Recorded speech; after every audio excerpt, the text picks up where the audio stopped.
की बड़ी खबर सामने आ रही है। 20 जुलाई को सीजेपी के प्रदर्शन के दौरान लाठीचार्ज को लेकर दिल्ली हाई कोर्ट ने अब यहां पर पुलिस को नोटिस दिया है। दिल्ली हाई कोर्ट ने केंद्र सरकार से इस मामले में जवाब मांगा है।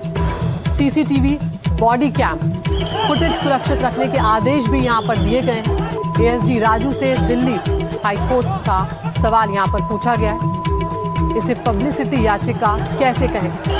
20 जुलाई को हम जानते हैं कि संसद मार्च के दौरान प्रदर्शनकारियों पर लाठीचार्ज हुआ था और 18 जुलाई को जंतर मंतर से सोनम वांगचुक को जबरन हटाए जाने को लेकर ये जनहित याचिकाएं दायर की गई थी, जिस पर दिल्ली हाई कोर्ट ने अब ये नोटिस जारी किया है। आशीष भार्गव हमारे सहयोगी हमारे साथ जुड़ गए हैं। क्या कुछ दिल्ली हाई कोर्ट ने यहाँ पर कहा है, किस तरह की जानकारी सामने आ रही है?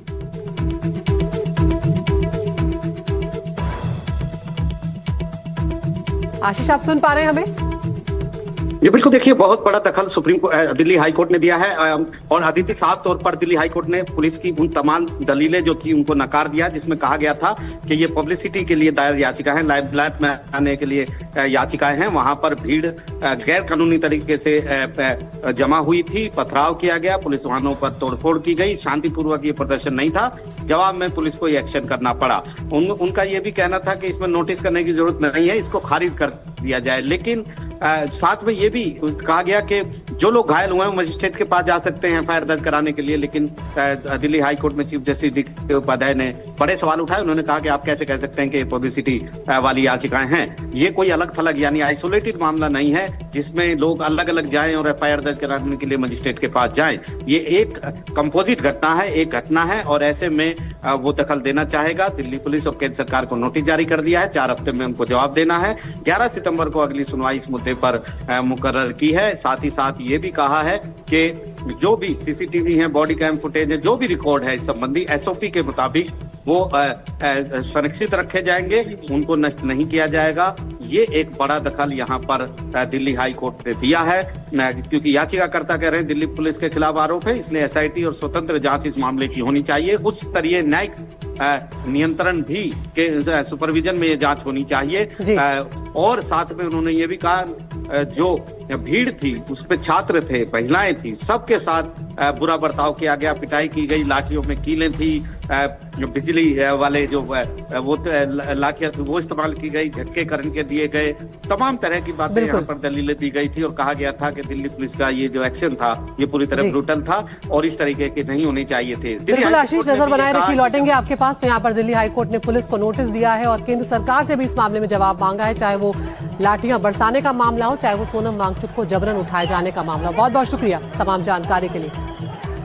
और अब आगे बढ़ रहे मॉनसून सत्र में लगातार तीसरे दिन हंगामे के कारण संसद के दोनों सदनों को कल तक के लिए स्थगित करना पड़ा है। लगातार तीसरा दिन है जब गतिरोध बना हुआ है। विपक्ष के विरोध के बीच सरकार ने कहा है कि वो पेपर लीक के मामले पर चर्चा को अब तैयार है, लेकिन विपक्ष अब सबसे पहले शिक्षा मंत्री धर्मेंद्र प्रधान के इस्तीफे की मांग पर अड़ गया है। इससे पहले आज विपक्ष के नेता कावले कपड़ों के साथ संसद भवन पहुंचे। संसद की कार्रवाई से पहले उन्होंने शिक्षा मंत्री के इस्तीफे की मांग को लेकर नारेबाजी की, अपना विरोध भी यहां पर दर्ज करवा।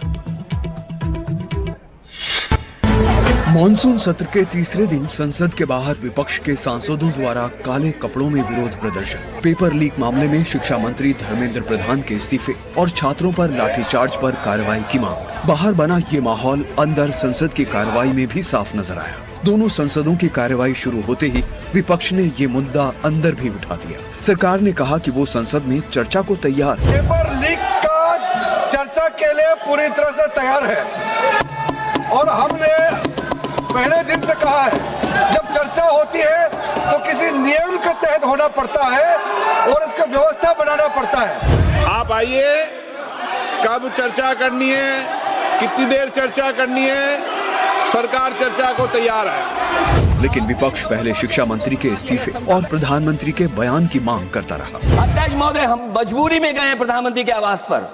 अगर आप सुन लेते हैं यहाँ पर तो हम नहीं जाते। क्या प्रधानमंत्री स्टेटमेंट नहीं दे सकते हैं? युवाओं के लिए आप बाहर बोल सकते हैं, सदन में क्यों नहीं बोल सकते हैं आप? ऐसी खींचतान के बीच संसद के दोनों सदनों की कार्यवाही लगातार स्थगित होती रही। संसद की आज की कार्रवाई के बीच समाजवादी पार्टी के अध्यक्ष अखिलेश यादव तब नाराज हो गए जब उन्हें पहले बोलने का मौका दिए बिना स्पीकर ने कांग्रेस के केसी वेणुगोपाल और संसदीय कार्य मंत्री किरण रिजिजू को बोलने की इजाजत दे दी। और इसके बाद अखिलेश ने जो कहा उससे लगा कि कांग्रेस से उनकी कोई नाराजगी जो है वो सामने आ गई। दोपहर 12 बजे लोकसभा की कार्यवाही फिर हंगामे के साथ शुरू हुई। समाजवादी पार्टी सांसद अखिलेश यादव अपनी बात रखना चाहते थे, लेकिन स्पीकर ने कांग्रेस के केसी वेणुगोपाल को बोलने का मौका दे दिया। इसके बाद संसदीय कार्य मंत्री किरण रिजिजू बोलने लगे। अखिलेश यादव इससे नाराज हो गए। आपने इनको बुलवा दिया क्या? समझौता कर लिया आपने क्या? आपने क्यों नहीं बोलने दिया हमें? आपको मैंने बोलने के लिए कहा, एक मिनट प्लीज। नहीं, आपने समझौता क्यों कर लिया फिर? हम लोग का बात अखिलेश जी नहीं, छात्र नौजवान क्या केवल अखिलेश जी एक मिनट नहीं, अध्यक्ष महोदय ये पक्ष ठीक नहीं है अध्यक्ष महोदय।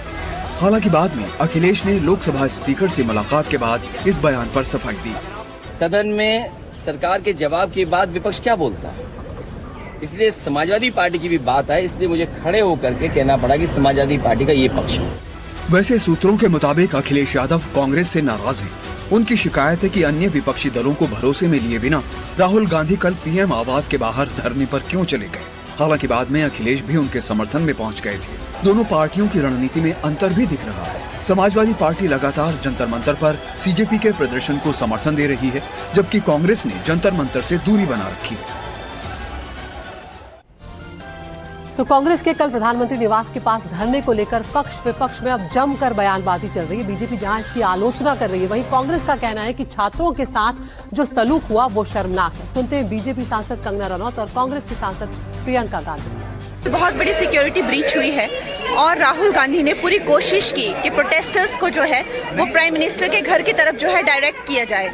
और जब प्रोटेस्ट जो है जंतर मंतर में हो रहा था तो राहुल गांधी जो है क्यों प्राइम मिनिस्टर के घर में की तरफ जो है प्रोटेस्ट को डायरेक्ट करना चाह रहे थे, ये बहुत बड़ी एक कंसर्न की बात है पूरे देश के लिए। आपको क्या लगता है कि ये लोकतंत्र हमारा बच रहा है? क्या लगता है आपको? हमारे साथ जो हुआ वो इररिलेवेंट है। हम स्टूडेंट्स के साथ हैं और उनकी आवाज उठा रहे हैं। स्टूडेंट्स के साथ जो हुआ वो आप ही बताइए, सही है कि गलत है? बच्चे हैं सारे, प्रोटेस्ट कर रहे हैं, कोई ऐसे प्रोटेस्ट नहीं है, जेन्युइन इशू है, जेन्युइन प्रॉब्लम है। सारे इस देश के सारे माँ बाप जानते हैं, इस देश के सारे स्टूडेंट्स जानते हैं, इस देश के सारी टीचर्स भी जानती हैं, सब जानते हैं। पेपर लीक को लेकर जंतर मंतर पर कॉकरोच जनता पार्टी का धरना प्रदर्शन जारी है और इस पूरे बवाल के बीच में आज सुबह 2 केंद्रीय मंत्री अचानक सोनम वांगचुक से मिलने गुरुग्राम के मेदांता अस्पताल पहुंच गए, जहां सोनम लगातार 25वें दिन अनशन पर है। जानते हैं कि सरकार की ओर से क्या कुछ आश्वासन इस मामले में दिया गया। पेपर लीक मामले को लेकर जारी हंगामे के बीच स्वास्थ्य मंत्री जेपी नड्डा और पीएमओ में राज्य मंत्री जितेंद्र सिंह आज सुबह अचानक गुरुग्राम के मेदांता अस्पताल पहुंच गए। उन्होंने अस्पताल में भर्ती सोनम वांगचुक के स्वास्थ्य की जानकारी ली। सोनम वांगचुक अपनी मांगों को लेकर लगातार 25वें दिन अनशन पर हैं। सूत्रों के मुताबिक करीब 1 घंटे हुई बातचीत में दोनों मंत्रियों ने वांगचुक को बताया कि सरकार पेपर लीक मामले में संसद में बहस कराने को तैयार है। सूत्रों के मुताबिक ये आश्वासन भी दिया गया कि शिक्षा के क्षेत्र में सुधार के लिए सरकार उचित कदम उठाएगी। सरकार ने सोनम वांगचुक से आग्रह किया कि वो छात्रों से अपील करें कि वो सरकार पर विश्वास रखें और आगे कोई कदम न उठाएं। उधर दिल्ली के जंतर मंतर पर कॉकरोच जनता पार्टी का धरना जारी है। प्रदर्शनकारियों की मांग है कि जब तक शिक्षा मंत्री धर्मेंद्र प्रधान का इस्तीफा नहीं होगा तब तक वो जंतर मंतर छोड़कर नहीं जाएंगे। और इस सब के बीच में आज सब लोग तब हैरान रह गए जब संसद में विपक्ष के विरोध प्रदर्शन के बीच एनसीपी के अध्यक्ष शरद पवार और सांसद सुप्रिया सूले प्रधानमंत्री नरेंद्र मोदी से मुलाकात करने पहुंच गए। सवाल उठने लगे कि क्या इस मुलाकात के पीछे सरकार की कोई रणनीति है।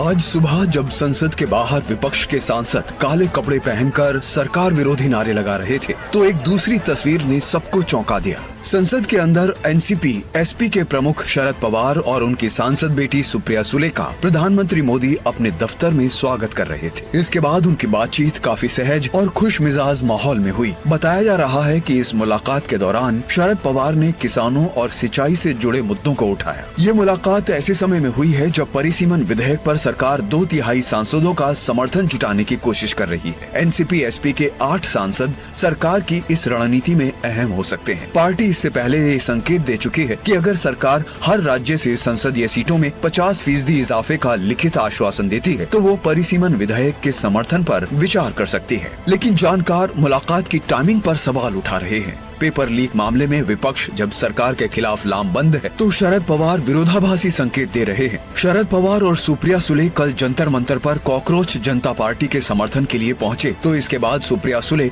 राहुल गांधी और प्रियंका गांधी के धरने के समर्थन में प्रधानमंत्री निवास के बाहर पहुंच गए। ऐसे में जानकार बस अटकल ही लगा रहे हैं। महाराष्ट्र की राजनीति के चाणक्य के मन में आखिर है क्या?